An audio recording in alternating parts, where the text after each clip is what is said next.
வாழ்க்கை, குடும்பம், பாதுகாப்பு இது மூணும் நமக்கு எவ்வளவு முக்கியம்னு இப்ப பார்க்கலாம். இந்த பாட்டு ஒரு சிம்பிளான ஆனா ரொம்ப ஆழமான உண்மையோட ஆரம்பிக்குது. வாழ்க்கையில எதுவுமே நிச்சயம் இல்ல. நம்ம எல்லாருமே ஒரு நல்ல எதிர்காலம் வருங்கிற நம்பிக்கையில தான் வாழுறோம், உழைக்கிறோம். நம்ம வாழ்க்கையே 4 தூண்கள்ல தான் நிக்குது. நம்பிக்கை, குடும்பம், நம்ம உடம்பு, அப்புறம் பாதுகாப்பு. ஆனா திடீர்னு ஒரு நோய் வந்தா இந்த மொத்த அடித்தளமே ஆடி போயிடும் இல்லையா?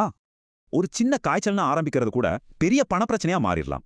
ஹாஸ்பிட்டல் வாசல்ல நிக்கும்போது மனசு பதபதைக்கும், கை கால் எல்லாம் நடுங்கும். அதுவும் லட்சக்கணக்குல செலவாகும்னு சொன்னா மனசே உடைஞ்சு போயிடும். இதுல ஒருத்தர் மட்டும் கஷ்டப்படுறதில்ல, மொத்த குடும்பமும் அந்த வலிய உணரும். அப்போ இதுக்கு என்னதான் தீர்வு? நம்ம பாட்டுல சொல்ற மாதிரி ஒரு நல்ல துணை தான் வேணும். ஒரு திட்டம் கையில இருந்தா அது ஒரு மன நிம்மதியை கொடுக்கும். பாருங்க, ஒரு பாதுகாப்பு இருக்கும்போது வாழ்க்கை எப்படி இருக்கு, இல்லாதப்போ எப்படி இருக்குன்னு. இந்த பாதுகாப்பு இருந்தா ஹாஸ்பிட்டல் பில் பத்தின பயமே இருக்காது. நம்மள ஒருபோதும் கைவிடாத ஒரு உண்மையான நண்பன் மாதிரி தான் இதுவும். இதனால உங்க குடும்பத்து முகத்துல திரும்பவும் சந்தோஷத்தை பார்க்க முடியும்.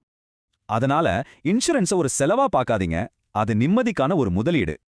இன்னைக்கு நீங்க எடுக்கிற ஒரு முடிவை நாளைக்கு ஒரு உயிரையே காப்பாத்தலாம். திரும்பவும் நம்ம முதல்ல பார்த்த அந்த 4 தூண்டுகே வருவோம். எல்லாமே இப்போ பத்திரமா இருக்கு. நாளைக்கு என்ன நடக்கும்னு யாருக்கு தெரியும்? ஆனா நம்ம அதுக்கு தயாரா இருக்கலாமே.